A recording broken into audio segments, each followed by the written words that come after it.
Hello friends, എല്ലാവർക്കും മഹാലക്ഷ്മി സീരിയലിൻ്റെ ഇന്നത്തെ എപ്പിസോഡിൻ്റെ റിവ്യൂയിലേക്ക് സ്വാഗതം. അങ്ങനെ ആ കുട്ടിയുടെ വയറ്റിൽ ഒരു കുഞ്ഞ് വളരുന്നുണ്ടെന്ന് 110% ഉറപ്പിച്ചു പറയാൻ കഴിയുമെന്ന് ഭാർഗവിയമ്മ പറയുന്നത് കേട്ട് ഞെട്ടി വിറയ്ക്കുന്നുണ്ട് ദുർഗ. അങ്ങനെ കണ്ണൻ പോയതിനു ശേഷം മഹിയുടെ അടുത്ത് എത്തുന്ന ദുർഗ, നിനക്ക് ഈയിടെയായിട്ട് തലകറക്കവും മനം പുരട്ടലുമൊക്കെ ഉണ്ടാകുന്നുണ്ട്. എന്നെപ്പോലെ ഒരു അമ്മയ്ക്ക് അതൊക്കെ എളുപ്പം മനസ്സിലാക്കാൻ കഴിയും. എല്ലാം ഉണ്ടായിട്ടും നല്ലൊരു ദാമ്പത്യം കിട്ടാത്തതിലുള്ള നിന്റെ വിഷമം എനിക്ക് മനസ്സിലാകും. നീ കണ്ണനെ വഞ്ചിച്ചുകൊണ്ടാണ് അവൻ്റെ ഒപ്പം ജീവിക്കുന്നത് എന്നെല്ലാം ദുർഗ പറയുമ്പോൾ, ഞാൻ പരിശുദ്ധയാണെന്ന് എനിക്ക് എൻ്റെ കണ്ണേട്ടനെ മാത്രം ബോധിപ്പിച്ചാൽ മതി. മറ്റാരുടെയും സർട്ടിഫിക്കറ്റ് എനിക്ക് ആവശ്യമില്ല എന്ന് പറഞ്ഞുകൊണ്ട് ദുർഗയ്ക്ക് ചുട്ട മറുപടി തന്നെ മഹി കൊടുക്കുന്നുണ്ട് കേട്ടോ. ശേഷം ഉണ്ണിയുടെ അടുത്തെത്തുന്ന ദുർഗ, അവൾ വീണ് കഴിഞ്ഞാൽ അവളുടെ വയറ്റിൽ വളരുന്ന കുഞ്ഞിൻ്റെ കാര്യത്തിൽ ഒരുത്തരം കിട്ടുമെന്ന് പറഞ്ഞുകൊണ്ട് കോണിപ്പടിയുടെ സ്റ്റെപ്സിൽ ഗ്രീസ് പുരട്ടി മഹാലക്ഷ്മി വീഴിക്കാനുള്ള ഒരു കൊടും ചതി ആസൂത്രണം ചെയ്യുന്നു. പിന്നീട് ലേഖ മഹിയെ വിളിക്കുന്നുണ്ട്. കണ്ണേട്ടൻ ഇല്ലാത്തപ്പോൾ അവിടെ നിൽക്കുന്നത് സേഫല്ല. സ്വന്തം മകളുടെ കുഞ്ഞിനെ വരെ ഇല്ലാതാക്കാൻ നോക്കിയ ഒരമ്മയാണ് അവിടെ ഉള്ളത്. എന്തെങ്കിലും ബുദ്ധിമുട്ട് തോന്നിയാൽ കണ്ണേട്ടനെ വിളിക്കാൻ നിൽക്കണ്ട, എന്നെ ഒന്ന് വിളിച്ചാൽ മതിയെന്ന് ലേഖ പ്രത്യേകം പറയുന്നുണ്ട് കേട്ടോ മഹിയോട്. അങ്ങനെ സ്റ്റെയർ കേസ് ഇറങ്ങി വരുന്ന മഹി ദുർഗ പുരട്ടി വെച്ച് ആ ഗ്രീസിൽ ചവിട്ടി കോണിപ്പടിയിൽ നിന്നും താഴേക്ക് വീഴുന്നുണ്ട്. അപ്പോൾ മഹി വീഴുന്നത് കാണാൻ കാത്തിരുന്ന ദുർഗയാണെങ്കിൽ വേഗം തന്നെ മഹിയുടെ അടുത്ത് എത്തുന്നുണ്ട് കേട്ടോ. പ്രതീക്ഷിച്ചതുപോലെ ഇവൾ നാടി ഒടിഞ്ഞ് വീണിട്ടൊന്നുമില്ല. എങ്കിലും ഇവളുടെ വയറ്റിൽ കുഞ്ഞു വളരുന്നുണ്ടെങ്കിൽ ഈ വീഴ്ചയോടെ അത് പോയി കിട്ടും എന്നെല്ലാം മനസ്സിലിങ്ങനെ ക്രൂരത പറയുന്നുണ്ട് കേട്ടോ ദുർഗ. തുടർന്ന് ഉണ്ണിയെ വിളിച്ചു വരുത്തുന്നുണ്ട് ദുർഗ. എന്നിട്ട് പറയുന്നുണ്ട്, എടാ ഉണ്ണി, ഇവളെ എത്രയും പെട്ടെന്ന് ഹോസ്പിറ്റലിൽ എത്തിക്കണം. എങ്കിൽ ഇവളുടെ വയറ്റിൽ കുഞ്ഞ് വളരുന്നുണ്ടെങ്കിൽ അതറിയാൻ പറ്റുമെന്ന് പറയുമ്പോൾ, ഇവരിവിടെ തന്നെ കിടക്കട്ടെ അമ്മേ, നമ്മൾ എന്തിനാ വെറുതെ ഇവരെ ഹോസ്പിറ്റലിൽ എത്തിക്കാൻ മെനക്കിടുന്നത് എന്നെല്ലാം ഉണ്ണി പറയുമ്പോൾ, എടാ നമ്മൾ ഇവളെ ഹോസ്പിറ്റലിൽ എത്തിച്ചില്ലെങ്കിൽ കണ്ണൻ അറിഞ്ഞു കഴിഞ്ഞാൽ അത് അവന് സംശയം ഉണ്ടാകും, നമ്മളാണ് ഇവളെ വീഴ്ചതെന്ന് ദുർഗ പറയുന്നുണ്ട് കേട്ടോ. അങ്ങനെ മഹാലക്ഷ്മിയെയും കൊണ്ട് ദുർഗയും ഉണ്ണിയും ഹോസ്പിറ്റലിൽ എത്തിക്കുന്നു. മഹാലക്ഷ്മിയെ പരിശോധിക്കുന്നുണ്ട് കേട്ടോ ഡോക്ടർ. തുടർന്ന് നെറ്റിയിലുള്ള ചെറിയ മുറിവിന് ബാൻഡേഡൊക്കെ ഇടുന്നുണ്ട്. ശേഷം ഡോക്ടർ ദുർഗയെയും ഉണ്ണിയെയും മുറിയിലേക്ക് വിളിപ്പിക്കുന്നുണ്ട്. തുടർന്ന് ഡോക്ടർ പറയുന്നുണ്ട്, ആ കുട്ടിയുടെ ശരീരം വളരെ വീക്കാണ്, നല്ല റെസ്റ്റ് വേണമെന്ന് പറയുമ്പോൾ, കുറച്ച് ദിവസമായിട്ട് അവൾക്ക് നല്ല ക്ഷീണവും തലകറക്കമൊക്കെ ഉണ്ടായിരുന്നു എന്ന് ദുർഗ പറയുമ്പോൾ, എന്നിട്ടൊരു ഡോക്ടറെ നിങ്ങൾ കൺസൾട്ട് ചെയ്തില്ലേ എന്ന് ചോദിക്കുമ്പോൾ, ഇല്ല എന്ന് ദുർഗ പറയുന്നതും, എന്നിട്ട് ബോധം വന്ന ഉടനെ തന്നെ അവൾ എന്നോട് ചോദിച്ചത് അവളുടെ കുഞ്ഞിന് എന്തെങ്കിലും പറ്റിയോ എന്നാണല്ലോ എന്ന് ഡോക്ടർ പറയുന്നത് കേട്ട് ഞെട്ടുന്നുണ്ട് കേട്ടോ ദുർഗ. അപ്പോൾ ഡോക്ടറുടെ നാവിൽ നിന്ന് തന്നെ മഹി ഗർഭിണിയാണ് എന്നുള്ളൊരു ഞെട്ടിക്കുന്ന സത്യം ദുർഗയും ഉണ്ണിയും അറിയുന്നുണ്ട്. ഭാഗ്യത്തിന് ആ കുട്ടിയുടെ വയറ്റിൽ വളരുന്ന കുഞ്ഞിന് കുഴപ്പമൊന്നുമില്ല എന്നും ഡോക്ടർ ദുർഗയും ഉണ്ണിയും അറിയിക്കുന്നുണ്ട് കേട്ടോ. അങ്ങനെ വിവരം അറിഞ്ഞ കണ്ണനും ഹോസ്പിറ്റലിൽ എത്തുന്നു. അങ്ങനെ കണ്ണൻ മഹാലക്ഷ്മിയെ കാണാനായിട്ട് മുറിയിലേക്ക് പോയ സമയത്ത് ദുർഗ പറയുന്നുണ്ട്, അവൾ ഗർഭിണിയാണെന്ന കാര്യം കണ്ണൻ ഇന്നത്തോടെ അറിയും. ഇനി നമ്മളായിട്ട് ഒന്നും ചെയ്യേണ്ട മോനെ, അവൻ തന്നെ അവളെ അവൻ്റെ ജീവിതത്തിൽ നിന്ന് തള്ളിക്കളയും. എന്നാലും ഇങ്ങനെ പാവത്തെ പോലെ പതുങ്ങി നടന്നിട്ട് അവൾ ഇതെങ്ങനെ ഒപ്പിച്ചു എന്നാണ് മനസ്സിലാവാത്തത് എന്നെല്ലാം ദുർഗ പറയുമ്പോൾ, അതെന്തെങ്കിലും ആവട്ടെ അമ്മേ, അതുകൊണ്ട് നേട്ടം ഉണ്ടായത് ഇപ്പോൾ നമുക്കല്ലേ. ഇന്ന് മുതൽ അയാളുടെ ചങ്കായ ഭാര്യ ഇനി അയാളുടെ ശത്രുവാണെന്ന് പറഞ്ഞുകൊണ്ട് രണ്ടുപേരും ചിരിക്കുന്നുണ്ട് കേട്ടോ.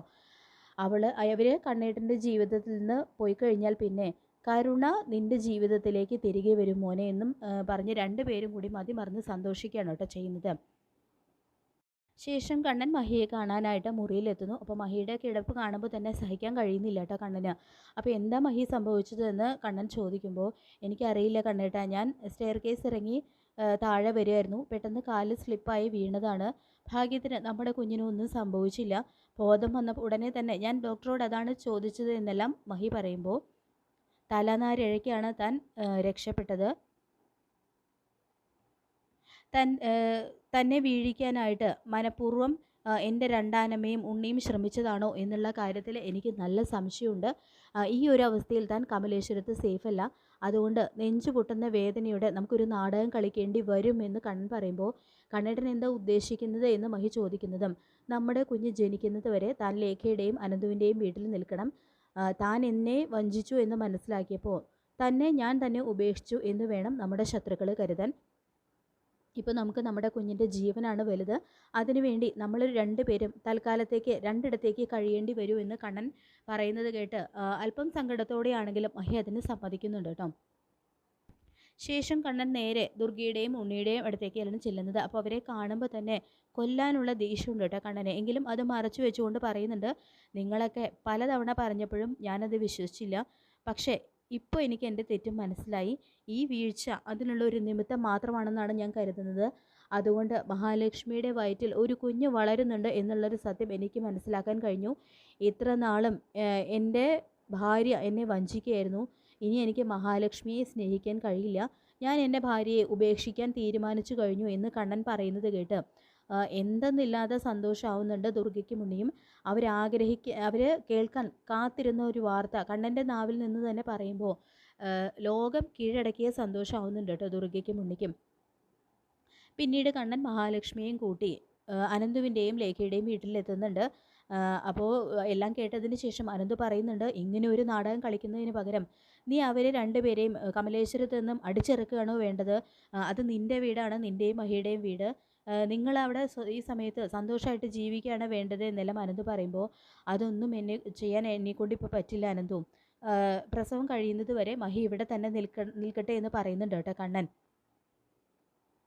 ശേഷം കണ്ണേട്ടൻ സൂക്ഷിക്കണമെന്ന് കണ്ണേട്ടനെയും അപായപ്പെടുത്താൻ അവർ ശ്രമിക്കുമെന്ന് ഭയമുണ്ടെന്ന് മഹി പറയുമ്പോൾ, താൻ എൻ്റെ ജീവിതത്തിൽ നിന്നും പോകുന്നത് തന്നെ അവരെ സംബന്ധിച്ച് ഏറ്റവും വലിയ സന്തോഷമുള്ള കാര്യമാണ്. മഹാലക്ഷ്മി കൂടെയില്ലാത്ത എന്നെ ഒന്നും ചെയ്യാനായിട്ട് അവരാഗ്രഹിക്കില്ല എന്ന് പറയുന്നുണ്ട് കേട്ടോ കണ്ണൻ. എന്തായാലും കരുണാലയത്തിലും ഈ വാർത്ത എത്തുന്നുണ്ട്. അവിഹിത ഗർഭം വയറ്റിൽ ചുമക്കുന്ന മഹാലക്ഷ്മിയെ കണ്ണൻ തന്നെ സ്വമേധയാ ഉപേക്ഷിച്ചു എന്നുള്ള കാര്യം അവർക്ക് പൊള്ളുന്ന വേനലിൽ പെയ്ത ഒരു മഴ പോലെയാണ് കേട്ടോ തോന്നുന്നത്. എന്തായാലും മഹാലക്ഷ്മി കമലേശ്വരത്ത് നിന്ന് പോയതോടെ കരുണ ഉണ്ണിയുടെ ജീവിതത്തിലേക്ക് തിരികെ പോകാൻ തന്നെ തീരുമാനിക്കുന്നുണ്ട്. പക്ഷേ നമ്മുടെ മാർക്കോയ്ക്ക് ഈ ഒരു വാർത്ത അറിഞ്ഞ് രക്തം തിളയ്ക്കുന്നുണ്ട് കേട്ടോ. മഹാലക്ഷ്മിയെ കോണിപ്പിടയിൽ നിന്നും തള്ളിയിട്ട് കൊല്ലാനായിട്ട് കണ്ണൻ സാറിൻ്റെ രണ്ടാനമ്മയും അനിയനും ശ്രമിച്ചു എന്നറിയുന്നത് മാർക്കോ ശരിക്കും ദേഷ്യം കൊണ്ട് വിറയ്ക്കുന്നുണ്ട്. തുടർന്ന് മാർക്കോ നമ്മുടെ സിദ്ധിയായിട്ടുള്ള അമ്മയെ ചെന്ന് കാണുന്നുണ്ട് കേട്ടോ. എന്ന് പറയുന്നത്, കണ്ണൻ സാറിൻ്റെയും മഹാലക്ഷ്മിയുടെയും ജീവിതത്തിൽ എന്തൊക്കെയാണ് അമ്മയെ നടക്കുന്നത്, ശത്രുക്കളെ ഭയന്ന് ഇപ്പോൾ അവർക്ക് രണ്ടുപേർക്കും പിരിഞ്ഞു താമസിക്കേണ്ട ഒരവസ്ഥയാണ് വന്നിരിക്കുന്നത് എന്നെല്ലാം പറയുമ്പോൾ എല്ലാം അവരുടെ നല്ലതിന് വേണ്ടിയാണെന്നും പക്ഷേ അവർ ചെയ്ത ക്രൂരതയ്ക്കുള്ള ശിക്ഷ നീ തന്നെ അവർക്ക് കൊടുക്കണമെന്നും അമ്മ പ്രത്യേകം പറയുന്നുണ്ട് കേട്ടോ മാർക്കോയോട്. അങ്ങനെ നമ്മുടെ മാർക്കോ മഹാലക്ഷ്മി താഴെയിട്ട് വീഴ്ത്താൻ നോക്കിയ ഉണ്ണിക്ക് അതിനുള്ള നല്ലൊരു ശിക്ഷ തന്നെ ഉണ്ണിക്ക് മാർക്കോയുടെ കയ്യിൽ നിന്നും കിട്ടുന്നുണ്ട്. അപ്പോൾ നമുക്ക് കാത്തിരിക്കാം ഇന്നത്തെ ലേറ്റസ്റ്റ് എപ്പിസോഡിനായിട്ട്. ഈ റിവ്യൂ ഇഷ്ടപ്പെട്ടെങ്കിൽ ലൈക്ക് ചെയ്യുക, ചാനൽ കൂടി ഒന്ന് സബ്സ്ക്രൈബ് ചെയ്യുക. താങ്ക്